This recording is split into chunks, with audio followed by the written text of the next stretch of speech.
and remote farmstead in Bavaria, a family of 6, one of the most brutal and perplexing crimes in German history.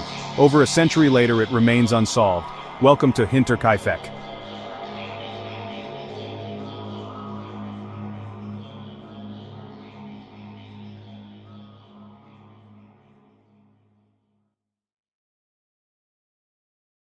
On the night of March 31, 1922, the Gruber family of Hinterkaifeck was murdered in their own home. Andreas Gruber, his wife Casilia, their daughter Victoria, her 2 children, and the family maid were bludgeoned to death with a mattock, a heavy farming tool, similar to a pickaxe. But what makes this case so haunting is not only the violence itself, but the bizarre and chilling details surrounding it. In the days leading up to the murders, Andreas reported seeing strange footprints in the snow, leading toward the farmhouse, but never away. The family heard unexplained noises in the attic. Keys went missing. Their maid was so terrified she quit, claiming the house was cursed. And then, silence. Days later, neighbors entered the farm and made a grisly discovery. The bodies of 4 family members were stacked in the barn, covered with hay. Inside the house, the maid and young Joseph lay dead. Even more disturbing, signs suggested the killer may have stayed in the house for days afterward, feeding livestock and eating meals, while the corpses of the family lay nearby. This case has never been solved. Despite numerous suspects, endless speculation, and even modern forensic re-examinations, the identity of the Hinterkaifeck killer remains unknown. So why does this century-old murder still fascinate and horrify us today? Because it lies at the intersection of crime, folklore, and human fear. On one level, it is a brutal murder, the kind that could, in theory, happen anywhere. But the details are so strange, so wrong, that they almost feel like something out of a ghost story. Footsteps in the snow with no return trail, no clear motive, valuables were left untouched, whispers of incest and family scandal, the killer possibly living among the corpses for days. This was not just a crime. It was something darker, something that seemed to break the natural order. The murders shocked Germany. At the time, the country was reeling from the aftermath of World War I, with economic hardship and political unrest shaping daily life. But even in such turbulent times, the Hinterkaifeck murders stood out as uniquely horrifying.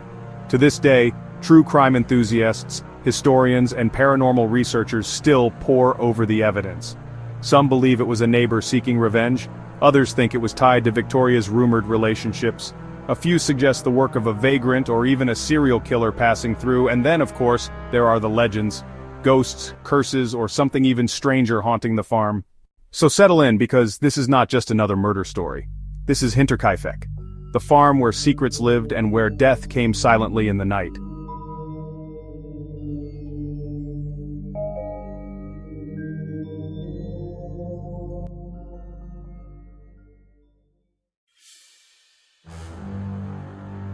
To understand the horror of Hinterkaifeck, we first need to step back in time, to rural Bavaria, 1922. The year was 1922. Germany was still reeling from the devastation of World War I, which had ended just 4 years earlier. The nation was burdened with heavy reparations, political instability, and widespread poverty. Rural areas like Bavaria were hit especially hard, where survival depended on the land, livestock, and long hours of labor. Life in the countryside was simple but unforgiving. Farmers were tough, often self-reliant, and suspicious of outsiders. Communities were small and tightly knit, but whispers and gossip traveled quickly. A family could be admired one day and shunned the next. Against this backdrop stood Hinterkaifeck, a small isolated farmstead located about 70 kilometers north of Munich. Surrounded by fields and forest, it was more than half a kilometer away from the nearest neighbor. This isolation gave the Gruber family privacy, but also vulnerability.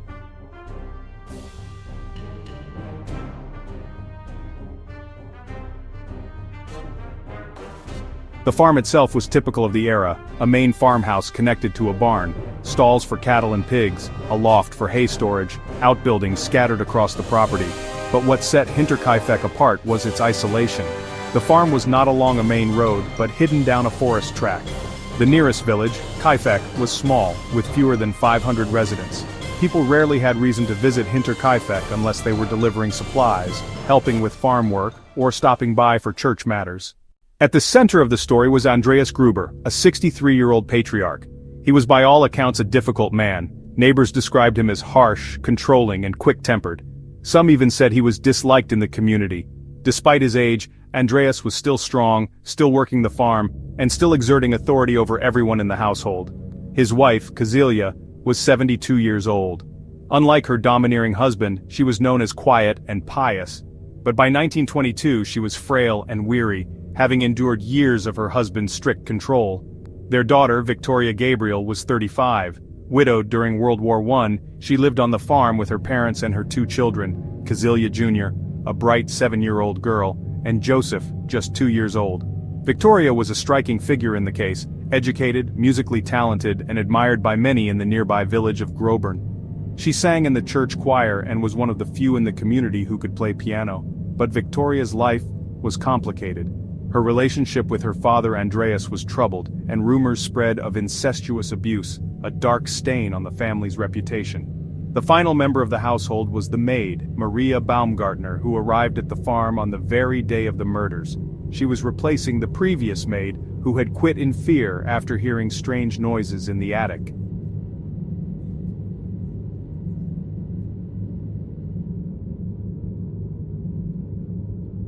Neighbors later recalled how the farm seemed lonely and foreboding even before the murders. Strange things happened there, and not just in March of 1922. In the months and years leading up to the crime, Hinterkaifeck had developed a reputation. Some villagers whispered about the Gruber's family scandals, Andreas's cruelty, the rumored incest, Victoria's questionable relationships. Others said the farm carried a curse. The old maid, who fled the property in fear, claimed she heard footsteps in the attic when no one was there. The Grubers dismissed her, but her words spread through the village. The farm is haunted, some said. Andreas himself seemed aware that something was wrong. He confided in neighbors that keys had gone missing, doors were left unlocked, and he once discovered footprints in the snow leading from the woods to the farm. But never away. It was as if someone had been watching them, approaching silently from the forest. When we step back, it's clear that the Hinterkaifeck murders did not occur in a vacuum. The family lived in isolation, making them easy targets. They carried a dark reputation, creating both suspicion and resentment among neighbors. Their relationships were strained, filled with secrets and rumors, and hovering over it all was a sense of unease. Footsteps, missing keys, strange noises, an atmosphere heavy with dread. This was Hinterkaifeck before March 1922, a farm on the edge of the forest, isolated, secretive, and quietly terrifying, and then the silence was broken. In the final days of March 1922, the Gruber family experienced a series of events so unsettling that, in hindsight, they seem like warnings. Signs that something was terribly wrong at Hinterkaifeck. The story begins with the family's maid. For years the Grubers employed a woman named Cressens Rieger to help with the housework and tending the farm. But by late 1921 she had become increasingly uneasy about life at Hinterkaifeck. Cressens told friends and family that she heard strange noises in the attic, footsteps, shuffling, sometimes even what sounded like whispering. She would search, but find no one. She began to believe the farm was haunted. After enduring weeks of fear, she quit her job in November 1921, telling villagers that she simply couldn't stand it anymore. For months the Grubers lived without a maid. But in late March of 1922, Andreas hired a new one, Maria Baumgartner. Tragically, she would not survive her first night at the farm. Only days before the murders, Andreas noticed something strange. On the morning of March 30th, he found a trail of footprints in the fresh snow. The prints led from the forest edge directly toward the farmhouse, but there were no returning tracks. Even more chilling, the footprints stopped at the farm buildings. Whoever had made them had not left. Andreas searched the property but found nothing, no intruder, no explanation. He told neighbors about it, visibly shaken. Later that same day the family noticed a set of house keys had gone missing. No one could explain how they had vanished. In those final days the Grubers also reported hearing noises above them, in the attic, heavy steps, like someone moving around at night. Andreas checked but found no one. To the villagers this detail later stood out. Combined with the footprints and missing keys, it suggested one terrifying possibility, that someone was already inside the house. On Sunday, March 26th, Victoria attended church in the nearby village of Groburn with her daughter Kazilia. She sang in the choir as usual, but afterward she confided in friends that she was deeply troubled. Victoria mentioned the strange happenings on the farm. The noises, the footprints, the feeling that someone was watching them. She asked her friend for advice, but no one knew what to say. That same day, Victoria tried to withdraw her savings from the bank to give to the church. For reasons still unclear, she wanted to donate a significant sum. The bank teller advised against it, saying she should think carefully before making such a large contribution. Victoria left without completing the transaction. Some speculate that Victoria knew something was coming, that she wanted to cleanse her conscience, or ensure her money went to the church before disaster struck. On March 31, 1922, the new maid, Maria Baumgartner, arrived at Hinterkaifeck. She was accompanied by her sister, who helped carry her belongings. Maria's sister later testified that when she left the farm that afternoon, she felt uneasy. The atmosphere was heavy, tense.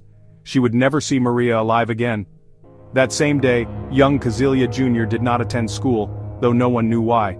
Her absence was noted by her teacher. Neighbors also saw Andreas and Victoria going about chores, tending to the farm animals. From the outside, life at Hinterkaifeck looked ordinary, but inside the family was unnerved. That evening, as darkness fell, the Grubers settled into their home with their new maid. Snow blanketed the fields, the forest stood silent. It would be the last night of their lives. Looking back, the details from those final days feel like puzzle pieces. Footsteps in the snow, with no return path, keys mysteriously disappearing, attic noises that no one could explain, a maid who fled in terror convinced the farm was cursed, a daughter troubled, almost desperate during her last church visit, and finally, the arrival of a new maid. A stranger unknowingly walking into the middle of a nightmare. It all reads like the build-up to a ghost story, but what happened next was all too real. By the next morning, Hinterkaifeck would be silent. 6 people lay dead.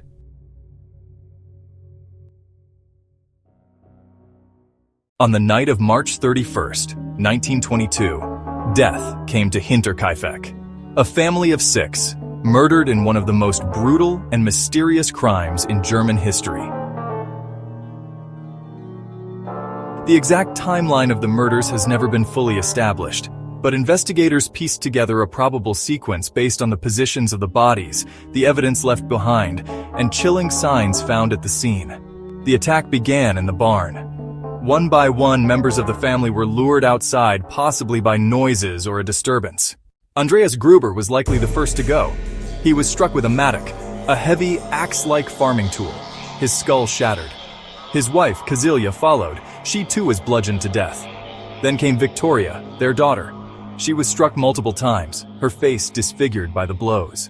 Finally, little Kazilia Jr. The 7-year-old girl was found with her hair torn out in clumps, suggesting she had lived long enough to witness the murder of her family, pulling at her own hair in terror before succumbing to her injuries. The 4 bodies were stacked in the barn, covered with hay and old planks of wood, as if the killer wanted to hide the carnage or delay discovery. But 2 victims were still inside the farmhouse. The new maid, Maria Baumgartner, who had arrived only hours earlier, was murdered in her bedchamber. She was struck with the same brutal force as the others, her body covered with her bedding.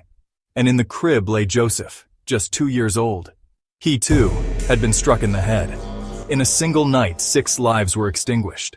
What shocked investigators was not only the violence of the murders, but what happened afterwards. Evidence suggested the killer, or killers, remained on the property for several days. The livestock had been fed, and fresh hay was placed in the stalls. Neighbors saw smoke rising from the chimney in the days following the murders. Bread was baked in the oven. Meals had been eaten. It appeared that the murderer not only stayed in the house with the corpses, but carried on with the Grubers' daily routines. This detail horrified the community. It was one thing to murder a family, it was another to calmly live among their bodies, feeding their animals and eating their food. For days, Hinterkaifeck stood eerily silent. The family failed to appear at church. Little Kazilia was absent from school. Victoria's choir missed her singing voice, but neighbors assumed the Grubers were busy with farm work. Only when several days passed with no sign of life did suspicions rise. On April 4th, 1922, neighbors finally went to check on the farm. What they found would become one of the most chilling discoveries in German criminal history. When neighbors entered the barn, they were confronted with a gruesome sight.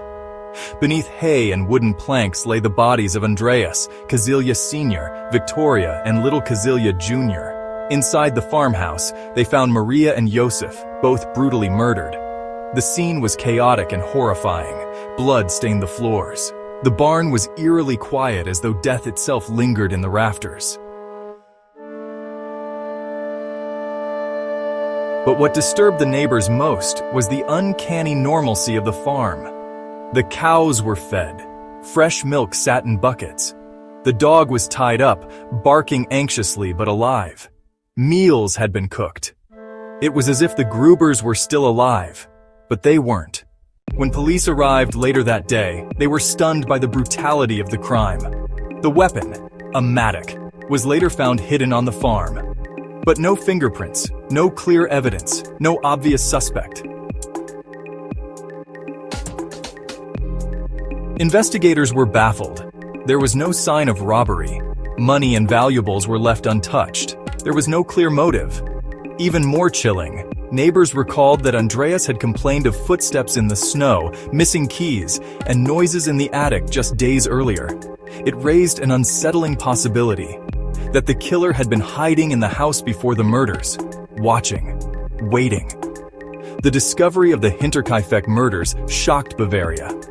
Word spread quickly, and soon the farm was swarming with police, neighbors, journalists, and the curious. But the crime scene was badly mishandled. Neighbors wandered through, touching objects and disturbing evidence. Curious villagers even cut pieces of the victim's hair and clothing as morbid souvenirs.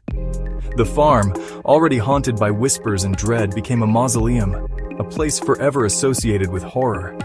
Who would kill an entire family, including children, and then calmly remain at the scene? Why were the bodies covered, as if the killer felt shame or remorse? Why was there no theft, no robbery? And how could someone live in the house for days, feeding the animals, without anyone noticing sooner? The murders of Hinterkaifeck were not just brutal. They were bizarre, layered with details that made no sense. It was the beginning of one of the most enduring mysteries in European criminal history. The Grubers were dead, but the mystery of Hinterkaifeck was only beginning. The discovery of 6 brutal murders at Hinterkaifeck shook Bavaria, but the investigation that followed raised more questions than answers. A century later, many still believe the case was mishandled from the very beginning. On April 4, 1922, after neighbors discovered the bodies, local police from nearby towns were called to Hinterkaifeck. But rural Germany in the 1920s was not equipped for such a crime. The murder scene was chaotic from the start. Villagers had already trampled through the barn and house, touching objects, moving bodies, even cooking food in the Gruber's kitchen. Key evidence may have been lost before investigators ever arrived. Adding to the challenge, Bavaria had no centralized homicide unit. Local officers, most with limited forensic training, were suddenly responsible for solving one of the most brutal multiple murders in German history. Autopsies were performed in the barn itself. The medical examiner, Dr. Johann Baptist Aumüller, examined the corpses on site. The findings were gruesome. Andreas Gruber, multiple blows to the head, skull crushed, signs of defensive wounds. Kazilia Sr., blunt force trauma to the head, fatal injuries. Victoria Gabriel, severe head injuries, strangulation marks on her neck. Kazilia Jr., fatal head injuries. Evidence suggested she survived for hours after the attack, pulling out tufts of her own hair in terror. Maria Baumgartner, bludgeoned in her bed. Joseph, killed in his crib, a single blow to the head. The weapon, a mattock, a farming tool similar to a pickaxe, was identified as the likely instrument of death. But the autopsies also revealed unsettling details. Some bodies showed signs of being covered carefully after death, as if the killer felt remorse. Others had been left exposed, and none showed evidence of robbery or sexual assault, leaving motive unclear. Forensics in 1922 were primitive. Fingerprinting was still new, DNA analysis was decades away, and rural police had little experience with multiple homicides. The investigation relied heavily on interviews, gossip, and speculation. Blood samples and hair were collected, but poorly preserved. The crime scene had been contaminated by dozens of villagers before police secured it. This lack of proper forensic handling meant that much of the physical evidence, footprints, fingerprints, fibers, was useless or destroyed. Despite these obstacles, Police compiled a list of suspects. Over the years, more than 100 people were interrogated. None were ever charged. The main suspects included Lorenz Schlittenbauer, the neighbor. A widower who lived nearby, he was known to have a complicated relationship with Victoria. Some villagers believed he was the father of Josef. When Schlittenbauer and other neighbors discovered the bodies, he reportedly entered the house calmly, unlocking doors and moving objects without hesitation, behavior some found suspicious. Critics argued he seemed too familiar with the farm. Supporters countered that he was simply trying to help. The Gump brothers' neighbors with a criminal past, known for petty theft and violence. Their alibis were weak, but no direct evidence tied them to the murders. Carl Gabriel Victoria's deceased husband. Officially, Carl had been killed in World War I in 1914. Yet rumors persisted that he had survived the war, returned in secret, and murdered his family out of rage or betrayal. Most historians dismiss this theory. Carl's death in combat was well documented. Vagrants or robbers, a common theory at the time. Police considered whether traveling workers or bandits had stumbled upon the farm. But valuables were untouched, and the careful covering of the bodies suggested something more personal.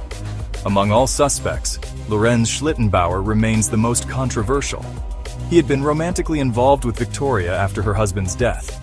Some said he fathered Josef, though Andreas Gruber insisted the child was his own. This claim of incest darkened the family's reputation. If Josef was indeed Schlittenbauer's son, he may have had motive, either a bitter custody dispute or resentment toward Andreas. But despite suspicion, no evidence ever tied Schlittenbauer directly to the murders. He lived the rest of his life under a cloud of gossip, even reportedly being harassed by locals until his death in 1941. Looking back, the investigation was riddled with failures. Contaminated crime scene. Villagers swarmed the farm before police arrived. No preservation of evidence. Critical forensic clues were lost. Too many suspects. Police interviewed over 100 people, but with little direction. Community silence. Many neighbors despised Andreas Gruber and may have withheld information out of spite. In 1923, the case was effectively closed without resolution. It was later reopened several times, but each effort ended in frustration. In the 1990s and 2000s, German investigators and historians re-examined the case using modern profiling techniques. Forensic teams reviewed witness statements, crime scene photos, and autopsy reports. They concluded the murders were likely committed by someone familiar with the family, with intimate knowledge of the farm. The strongest suspicion continued to fall on Schlittenbauer. Some modern investigators named him the most likely killer, but with no surviving evidence, the case remains unproven. The Hinterkaifeck murders remain one of the most infamous unsolved crimes in German history. The failures of the investigation, from mishandled evidence to the lack of forensic science, ensured the case would never be solved with certainty. Instead, what remains are theories, speculation, and haunting details. Footsteps in the snow with no return trail. No robbery, no theft. Bodies covered with care yet murdered with savage force. A killer who lived among the corpses for days. It is a case where fact and folklore blur, and where every answer only raises more questions.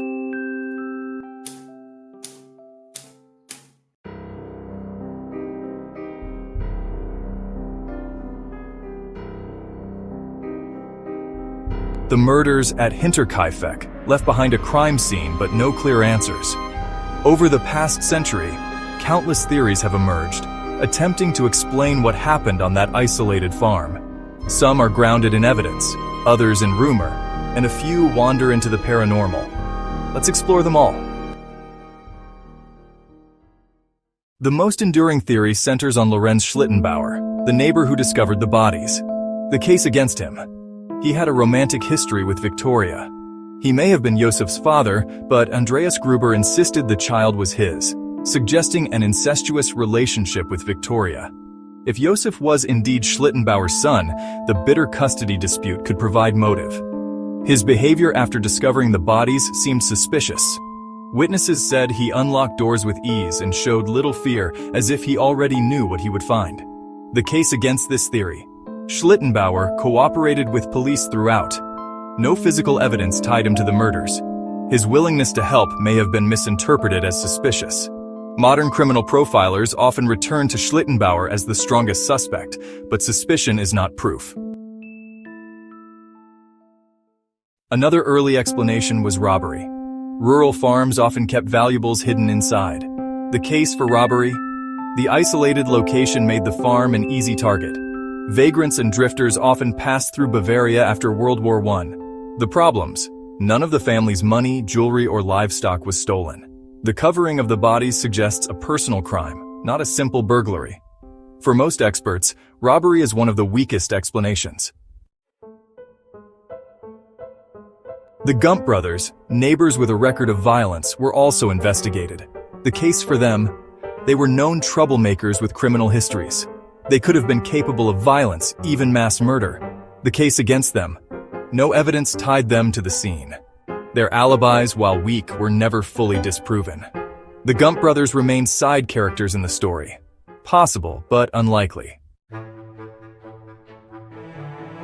This is one of the strangest theories. Carl Gabriel, Victoria's husband, had supposedly died in World War I in 1914. His death was reported by fellow soldiers, yet rumors claimed he had survived and returned in secret. The case for this theory? Some villagers whispered they had seen him after the war. If Carl discovered Victoria with another man, or learned of Joseph's questionable paternity, he might have been driven to rage. The case against it? Carl's death was confirmed by multiple comrades. No evidence ever supported his survival. Most historians dismiss this as folklore, a ghost story more than a real theory. The Grubers were not a normal family. Andreas Gruber was abusive, controlling, and allegedly engaged in incest with his daughter Victoria. Both had been convicted of incest in 1915, serving prison sentences. Some believe this toxic family dynamic led to murder. Perhaps Andreas pushed Victoria too far. Perhaps Victoria's desire for independence, or a secret lover, triggered tragedy. Possibilities within this theory. Victoria planned to escape with Josef, angering Andreas or Schlittenbauer. The incestuous relationship created enemies who sought revenge. A secret about Josef's father led to violent confrontation. This theory doesn't point to one killer, but highlights the dark atmosphere inside Hinterkaifeck. One of the most chilling possibilities is that the family was murdered by a stranger who lived among them undetected. Remember the strange signs? Footsteps leading to the house, but none leaving. Missing house keys, noises in the attic. A maid who fled months earlier, convinced the place was haunted. What if someone really had been hiding in the attic for days, maybe weeks, before the murders? The killer could have observed the family, waited until night, and then struck. The fact that the animals were fed after the murders suggests the killer stayed on the farm for several days afterward. This theory explains many mysteries, though it leaves unanswered. Who was this intruder? And why kill the entire family? Some experts suggest more than one person was involved. The killings were brutal but methodical. To lure 4 family members one by one into the barn and kill them quietly, while 2 others remained in the house, would have been difficult for a single person. Perhaps 2 killers worked together, one controlling the barn, the other guarding the house. But again, there is no evidence of multiple perpetrators. Over time, folklore crept into the story. The idea of a cursed farm haunted by spirits took root in local imagination. The maid who quit because of attic noises. Victoria's troubled mood in her last church service. The family's sense of being watched in the days before the murders.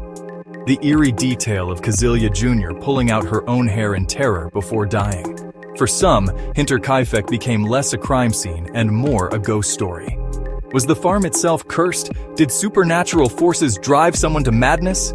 Of course, from an investigative perspective, this theory holds no weight, but in the public imagination, it keeps the case alive. In the 2000s, German police academies used the Hinterkaifeck case as a teaching exercise. Criminal profilers analyzed the evidence with modern techniques. Their conclusions: the killer was likely a man familiar with the farm. The crime was personal, not random. The covering of the bodies suggested guilt or remorse. The feeding of animals showed practical, even calm behavior after the murders.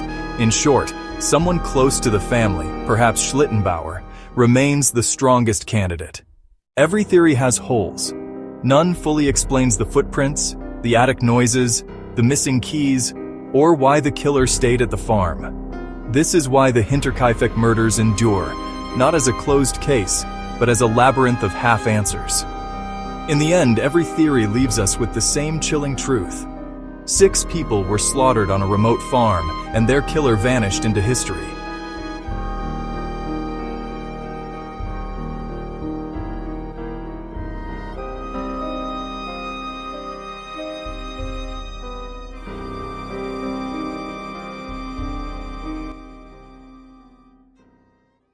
The murders at Hinterkaifeck remain one of Germany's darkest and most enduring mysteries.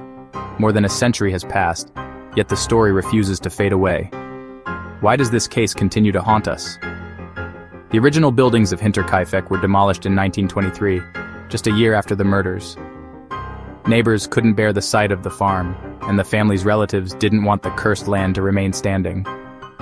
Today, there's nothing left. Only a memorial stone marks the spot, surrounded by quiet fields.